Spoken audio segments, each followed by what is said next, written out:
Oye, digamos, ¿no? son 2 días de paro, ¿no? Sí, 2 días de segunda paro. jornada de paro indefinido de transportes. Complicada la situación también para las personas porque el mismo hecho de que no acompaña el clima Y más en allá de Santa una Cruz. protesta, yo lo que veo es un chantaje.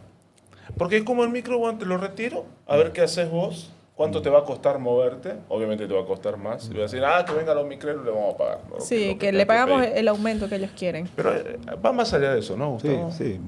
El problema más grave que tiene la ciudad, sin ninguna duda, es el transporte público, ¿no? Sin tomar en cuenta la salud, la educación, que ha sido siempre estructuralmente problemas gravísimos. Pero el transporte público que mueve a la masa, a la gran mayoría de la ciudad, siempre ha sido precario. Falta de seguridad, falta de comodidad y obviamente con eh, pésimas condiciones. Y eso no debería ser así en una ciudad tan grande, con tanto potencial económico, la principal ciudad y la más poblada del país. Sin duda es la tarea pendiente del gobierno de la ciudad, que yo no lo veo activo al gobierno de la ciudad hace ya 8 años en esta materia sobre todo, ¿no? Y, y qué crees que va a terminar todo esto, ¿no? Porque, a ver, hoy quien fue el que habló temprano fue el alcalde que dijo, bueno, levantan el paro para que haya negociaciones. No levantan el paro, no No hay hay negociación, negociaciones. ¿no? No hay una convocatoria al transporte, el consejo no convoca al transporte, el consejo no convoca al alcalde, el alcalde no se sienta con el consejo, los transportistas no se sientan con ninguno de los dos. Yo decía, ¿en manos de quién es la solución? Pero la solución tiene que estar en las autoridades, ¿o no? Sí, sí, sí, sí. Cuando la ciudad tiene gobierno con condiciones de darle algún bienestar a la población, yo creo que puede tener un distinto desenlace, un conflicto. ¿Qué es lo que ha sucedido antes, no? Porque siempre hay que identificar la parte histórica en la política local. Siempre hay un forcejeo de unos 2 o 3 meses. Eso es lo que ha pasado hace 1 año, 2 años, 3 años, 10 años, 15 años. Esa ha sido la metodología. El forcejeo entre el transporte público, el gobierno municipal, ¿no? El consejo, el ejecutivo. Y finalmente, después de un forcejeo, siempre ha habido un punto intermedio en cuanto Sí. al costo del pasaje. Pero no ha habido la solución estructural. Y la solución estructural está en la calidad del transporte, en el cambio de ese sistema. Porque el sistema de transporte público es extremadamente precario. O sea, es primitivo, por no decir otra cosa, ¿no? O sea, hay choferes que no son asalariados, que no tienen protección de seguridad social, hay vehículos que son antiguos, que son viejos, que son incómodos, hay una regulación casi permisiva del gobierno de la ciudad, las líneas de micros hacen lo que quieren y son los transportistas los que definen cuál es su ruta, cosas como esas que lo ponen al gobierno de la ciudad en un espacio mínimo de negociación y el espacio de negociación mayor lo tiene el transportista. ¿Por qué? Porque cuando para el transporte público casi se para la ciudad.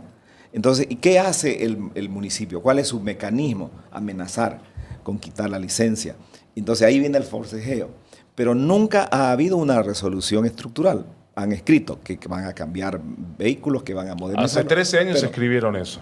Que no se lo ha hecho. Y Entonces, no se lo ha hecho. si cada año se hace lo mismo, o cada 2 o 3 años cuando se sube el pasaje se hace lo mismo, el resultado va a ser el mismo.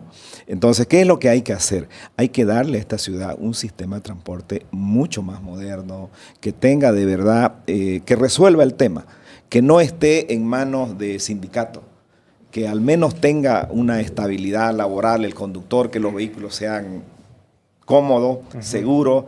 Eso sucede en cualquier parte del mundo, ¿no? Y aquí tenemos que hacerlo. Es una tarea pendiente, me parece. Porque no es un transporte público, ¿no? Porque esto es privado. O sea, Claro. lo manejan privados. Del servicio público, ¿no? O sea, El servicio es público, pero manejado, yo digo, por privados, finalmente, que lo que tienen son las rutas concesionadas. con las concesionadas. O sea, en las ciudades más grandes del mundo, las empresas, o sea, el transporte, el sistema de metro, de trolebuses, tiene siempre participación del gobierno de la ciudad. Es decir, son empresas autónomas, solventes, con mucha tecnología, pero funcionan, ¿no? Entonces, ¿qué es lo que hay que hacer? Yo creo que el gobierno municipal tiene que involucrarse. ¿Para qué? Para tener también un espacio de maniobra en la negociación. O sea, porque el gobierno de la ciudad está contra la pared, la sociedad en su conjunto está contra la pared, y quienes tienen la sartén o el sartén por el mango son los transportistas.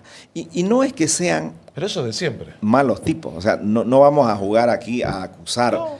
es el sistema el que ha fracasado.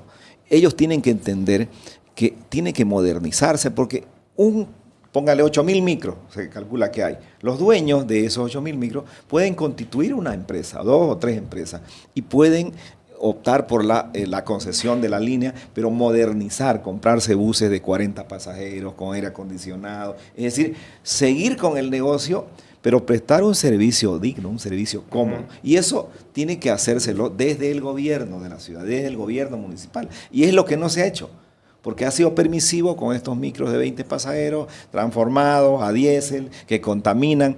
Entonces hay que darle a la ciudadanía, al ciudadano, comodidad básica. Y el transporte es elemental en cualquier parte del mundo. ¿Qué es lo que le falta entonces al gobierno municipal para poder, si esto se viene aplazando bastante tiempo, ¿será que vamos a seguir de esta manera? ¿Qué es lo que nos depara de ahora en adelante? El gobierno municipal, el alcalde particularmente, los concejales, es decir, tienen que pensar en la ciudadanía y tienen que pensar más allá de la reelección, porque el alcalde que ingresa ya está pensando en la reelección. Por lo tanto, ¿qué es lo que hace un alcalde para ganar una elección? Se alía con gremiales y con transportistas. Son los que cobran la factura. ¿Por qué? Porque estos dos sectores de la economía urbana son los más numerosos. Claro. En familias, no, por lo tanto, en voto. Por cada uno Alcalde multiplica. que se pelee con los transportistas y con los gremiales no tiene garantizada una victoria. Por lo tanto, ¿qué es lo que hace? Pone un concejal o 2 concejales de transportistas, pone un concejal o 2 concejales de los gremiales y con eso asegura su victoria o al menos su segundo lugar. Entonces hay que salir de ese método de entregarle poder a sectores que están en la ciudad, que deben ser regulados porque hay conflicto de intereses. Ese método perjudica entonces a la Pero ciudad. totalmente. Pues. ¿Por qué? Porque hay conflicto de intereses. El concejal que representa a los gremiales, ¿por quién va a pelear? ¿Va a pelear por la ciudad? Y bueno, pero eso o por pasó su con el sector. concejal que dijo, yo he sido chofer, yo he tenido micro, tengo micro, y le sacaron la infundia a los otros concejales diciendo que se debería excusar por tener interés en el sector. Conflicto ¿no? de intereses. Exactamente, Conflicto de intereses. ¿No? O sea, él es autoridad pública electa que debería regular al sistema de transporte público, pero él es transportista.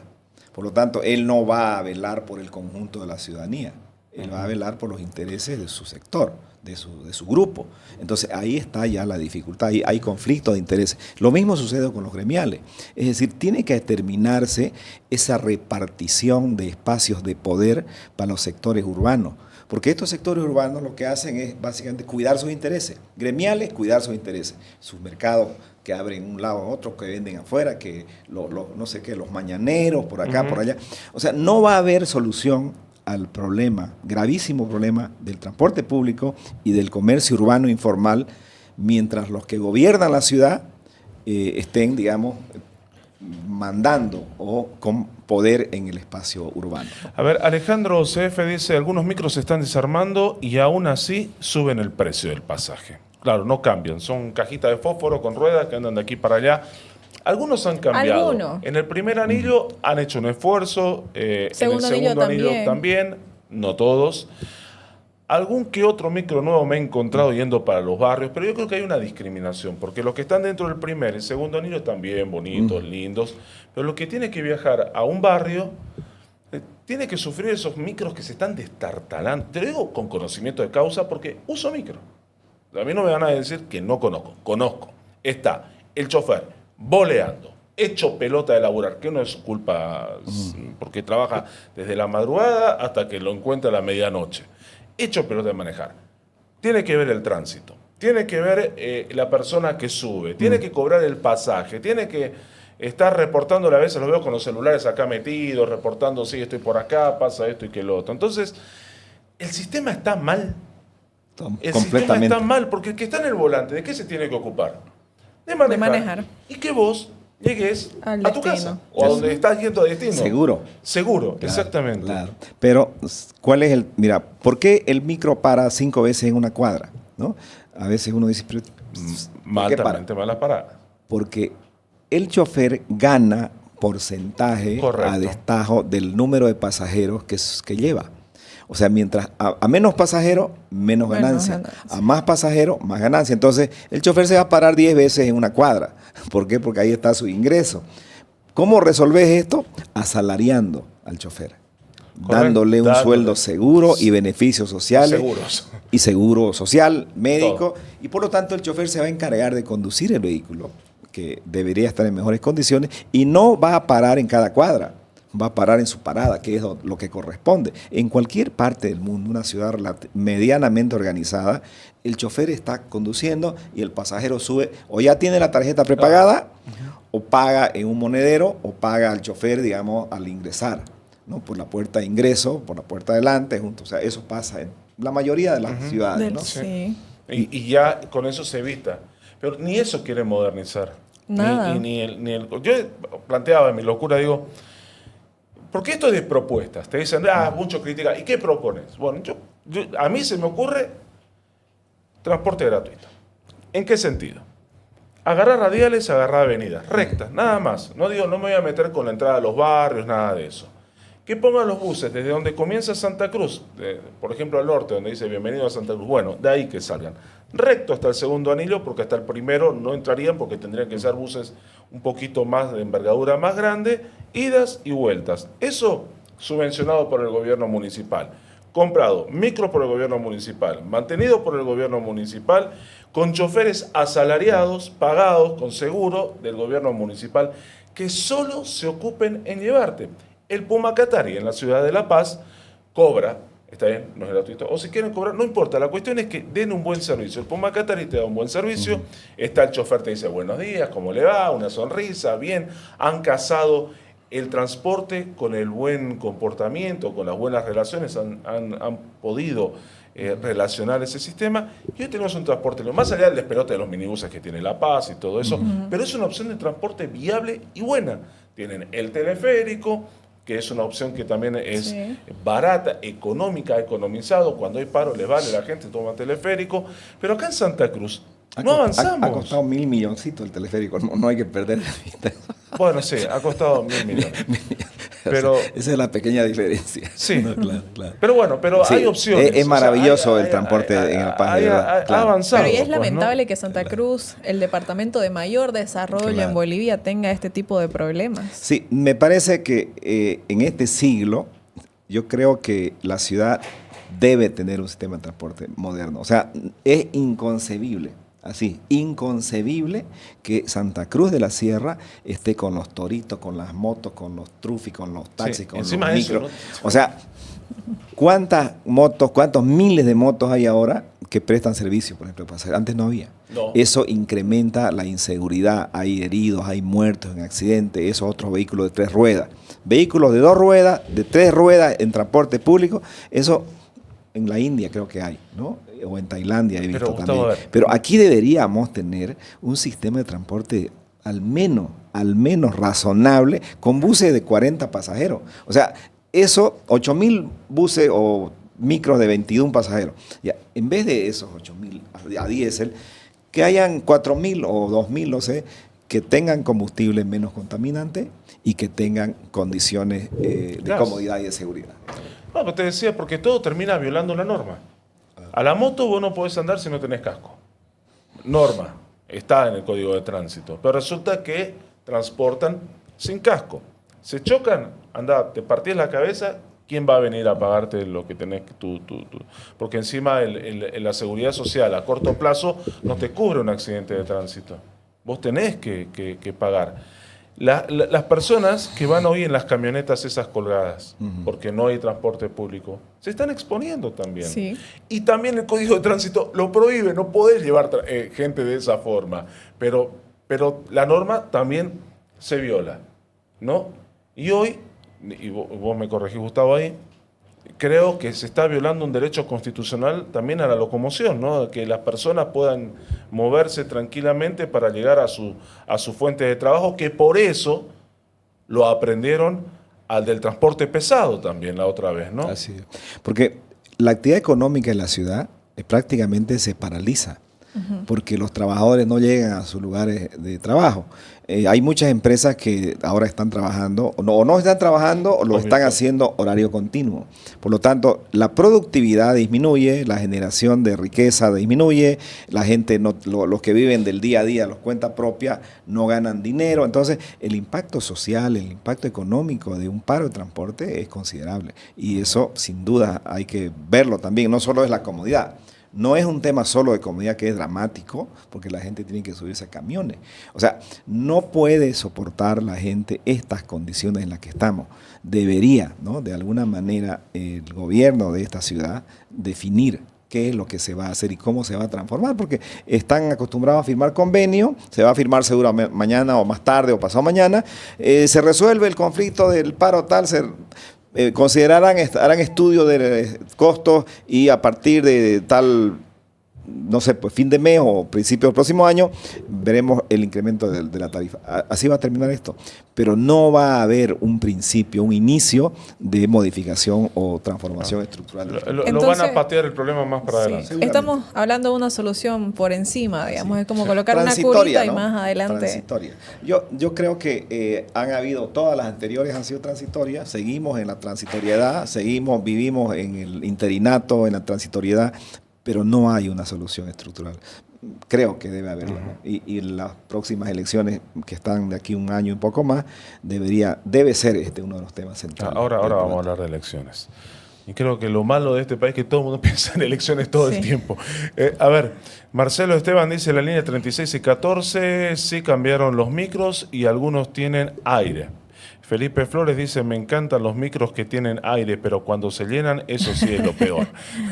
Todo cerrado, ¿no? Así es. Bueno, es un buen principio. Sí. Hay varios, el Chuturubí, creo, ¿no? Sí, que son los claro. O sea, ese es un lujo, que de los 8.000 deben ser 20, ¿no? Claro. Pero ojalá que sean al menos la mitad. Y preferís esperar ese micro a colgarte de los trufos, incluso, porque vas fresquito, vas bien sentado. Claro, seguramente. Carlos Flores dice, otra cosa de cambiar en los micros es la forma de manejar. Se creen dueños de las calles, paran donde sea y aceleran luego haciendo competencia. Es verdad lo de las competencias. La falta de educación vial también, pues sería, ¿no? Después dice Felipe, recuerdo que en el segundo anillo intentaron arreglar eso de las paradas, poniendo paradas en cada inicio de rotonda. Al final igual fracasó como el BRT. Ronald Barrios, es buena la idea, así recto todo pasa por Santa Cruz y no habrá trancadera con paradas fijas. Bueno, en la opinión de la gente hay buenas miradas. También eso de que se avance, después viene la otra autoridad y se retrocede de nuevo. El BRT es de película, ¿no? Se invierte en, no sé, pues 20 millones de bolivianos, se construye todo y viene el otro gobierno y lo destruye. Sí, pues, y la plata, o sea, ¿quién la recupera, digamos, no? Mira, yo te digo que lo del BRT era un buen proyecto, era un lindo proyecto. Era un buen comienzo. Era un buen comienzo, por lo menos para hacer algo, pero bueno, ahí están las cosas. No hay transformación del transporte público pacífica y tranquila en ninguna parte. No hay. En todas las ciudades donde se ha implementado, donde se ha transformado el sistema de transporte público, siempre han habido sus traumas, pero para bien, para ir adelante, no para saltar para atrás. Entonces, no puede, pues, en Santiago de Chile, por ejemplo, ha sido dramático, ¿no? Hace como unos buenos años atrás, en Quito, en Bogotá. O sea, esos cambios del sistema de transporte han tenido sus impactos, pero han sido necesarios para mejorarlos. O sea, Bogotá, Quito, Santiago de Chile tienen transportes públicos mucho mejores de los que tenían antes de esos sistemas. Hubieron autoridades que la aguantaron. Claro. Aguantaron hasta que se cambiaron las normas.